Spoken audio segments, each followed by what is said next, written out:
Now, I'm going to get those things. We're all working on those things all the time. And we're going to get those needs met in positive ways or negative ways. Okay? But we're going to get them met.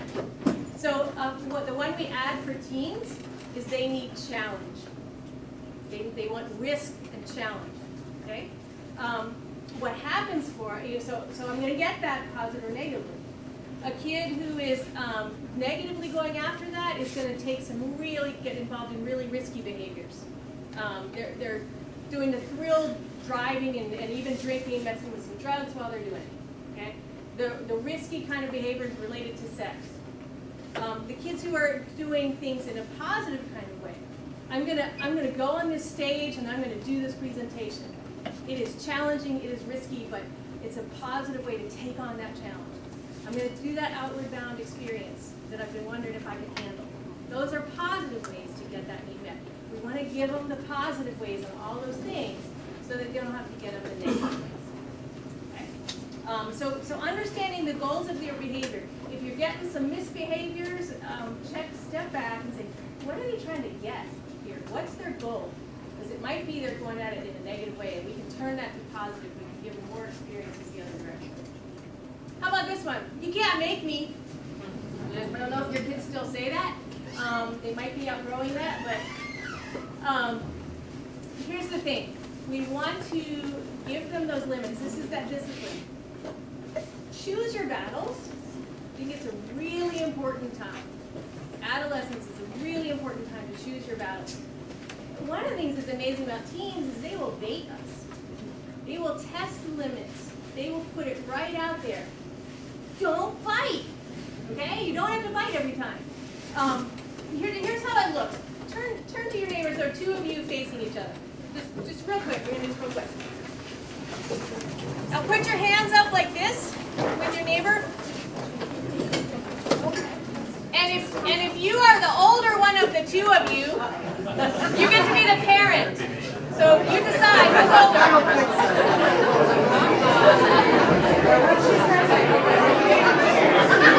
Okay, here's what I want you to do. I want you, if you're the parent, I want you to press into the hands of the teen and start saying things like, you can just repeat them for me. Did you clean up your room? Did you do your homework? Will you be nice to your sister? Get that college application done. Is that your bathroom? What does that look like? Okay, stop.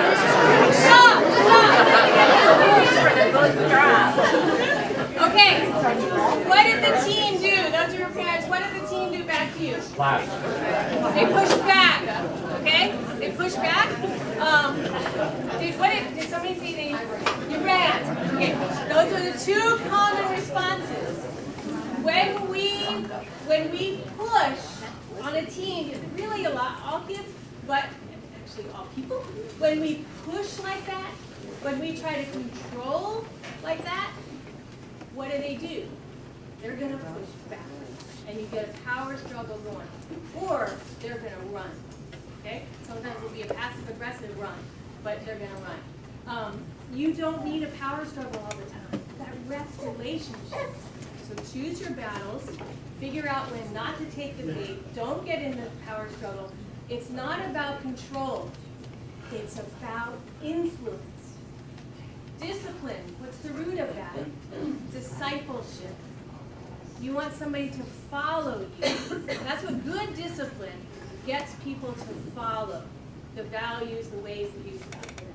Okay? So what we want to do is get away from the control and into the influence. It's kind of a paradox of parenting. The more you push, the more likely you lose them. But if you turn your hands up and say, I want to influence you. How am I going to influence you so you will follow? Okay? You know a specific Right. And really, actually, like when you say all these things, I was like, oh my God, I heard myself. Right. Yep. That's what we want to do. We're going to get to that with the negotiate. It's much more about negotiating. First, choose your battles. Which things are you going to push on? Adolescence. I always get in trouble when I say this, but I really do believe this. Fight only about life or death issues. Push only about life or death issues. If you are drinking and driving, my mama bear is coming out. I'm going to fight. If you are involved in casual sex that's so unhealthy, I am going to fight because it is killing you. If you are not getting the grades, if you are not doing the work, I'm going to try to influence you, but I'm not going to control you. I will lose my relationship with you. And you've got to make some choices now. You're an adolescent. It is time for you to be making some choices. It's so hard. But I sort of use the guide of, I'm going to fight over those things that are life and death. And morally going to kill you or physically going to kill you. So like the little inappropriate bedroom set, you just let that one go. That is not a total mess of a bedroom, you know? Life or death? It could be for you if you have to go in there in the middle of the night and get something, but it goes for everyone. So if you say you're not going to get into a war about everybody dead, clothes all over the place, and that's that, really just, that's total gone. It's not like you get once a month. you're going to bring your battles down to just once a month battle. I think, no, I would say it's not life or death. Now, what's going to, and we're going to talk about this in a minute, but what are the other things that might be involved in that? I have a daughter who's a complete slob in her room. But we made an agreement, when she was 5, it was like this, and we made an agreement, if the fire department says we have to leave, we have to be able to come in your room, there has to be a path, and there'll be nothing that the health department condemns as we grow. Now, what I also began to realize was, though, I want her to have a life skill of knowing how to organize her stuff, and eventually she's going to have a roommate, I hope. And so I got to make sure she has the life skill of knowing how to negotiate that stuff with her roommate. If she's got those things covered, those life skills things covered, I am not going to fight about your room. I got bigger things I'm going to fight with you about, I bet, and I don't want to waste my relationship chits fighting with you about your room.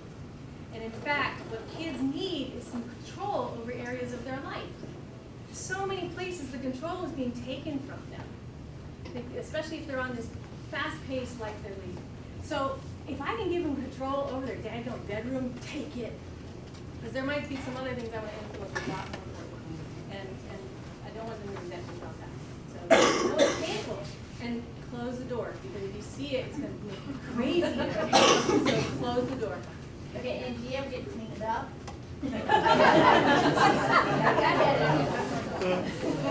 It's there, really, they have so few controls. That is one I really advocate, let them have control. And I think sometimes you can ask if they want you to help them clean it up. You know, if they don't like it really, they would like some order in their room, but you gotta ask them. Just don't ever do it while they're gone vacation. Okay? Yeah. Are you talking about sort of the choices for fighting as opposed to degrees of negotiation all the way to giving up the battle? So, I mean, there's some things between fighting the hard battles and completely giving up. And I think that's what we're talking about with the group. I mean, there are degrees of negotiation. Yeah, because what I don't want you to hear in that is it doesn't mean boundaries all go away and there are no limits. Wrong. There are definitely limits, definitely things you're going to negotiate. Because here's the other piece of that. What you do want to do is negotiate limits. Share expectations. So what you're going to do is try to say, okay, we've got a problem. I've got a problem. This is how it often is. Kid doesn't have any problem with them at all. But I've got a problem. And you'd have to decide if it's one of those issues you really want to spend the time on. Negotiations, yeah. Think of something a little more that I bet you're a little more interested in. Is like, okay, school, you're just not doing your work. I don't really have the problem. You got, well, the teachers call me all the time, which is really annoying, but you gotta, it's your work, okay? And you got a problem. So let's negotiate some limits on that. I think it's some of the things we can do with the social media stuff. We've got to negotiate some limits on this stuff. And now we're going to negotiate those. You don't do it in the heat of battle. You don't do it in the heat of moment. You do it when you're feeling calm and centered. See if you can get a moment where your child is and say, we got to talk about this. I want to negotiate some limits around this stuff. And then what you do is you talk about the problem. You brainstorm some solutions. You know, whenever we get in the car and you're just your head is down and you're focused on your phone, I feel sad. I don't get to visit with you anymore. I don't feel like I'm knowing you anymore. I would like for us to have some limits. What's the real problem is not that he's on his phone all the time, it's that I don't feel like I'm part of your world. Okay, that's the problem I want to brainstorm with you around. Can we reach some agreements? Okay, and then let's agree on the results of what we're going to do differently, and then hold that child accountable. And you got to hold yourself accountable too. But you hold whatever you agree to, you've got to hold them accountable to that. Okay, and then you've got to follow through. All right. I like to use with kids a lot when they're asking for things, opportunities. When they want to go to that party that you don't know anybody, you're not really sure about it, you know some of the kids are going to be there, you don't trust terribly, but you're trying to let them make some decisions. You're trying to, let's negotiate this, what are some limits, when you're coming home, blah, blah, blah. And you're going to let them try it. And I like to use the what if scenarios. So what? And you start asking, so what if a whole lot of kids show up with a whole lot of alcohol? What are you going to do? Because the other way to do that is say, all right, now, if kids start showing up with alcohol, here's what I want you to do. First you got to do this, and then you got to do this. Get them to do the talking. Get them to do the thinking. No, I still don't feel very good about this party. You got to convince me. I learned that one the hard way. I found myself always convincing my daughters why they couldn't do what they wanted to do. No, they should convince me that they should do it. Okay? Yeah, I'm still not convinced. I remember that time my daughter was in 9th grade trying to go to this party that I knew was bad news. No, I'm still not convinced. She kept coming up with reasons. I was amazed. But I still wasn't convinced. She hadn't hit some of the heavy issues. And I said, no, I'm still not convinced. Try again. She finally said, oh, forget it. I don't really want to go anyway, I guess. Okay. I didn't tell her she couldn't go. Okay. See, so that's part of that's the difference of being a parent of an adolescent. Don't take the bait. Don't get in the fight. Let them do the thinking. Let them do the processing. Okay. I think it's consider what life skills they need for adulthood. Those are kind of the things you want to be working on during this phase. And they love the independence of some of that. It's not all about college and school. Remember I said those two lists of priorities?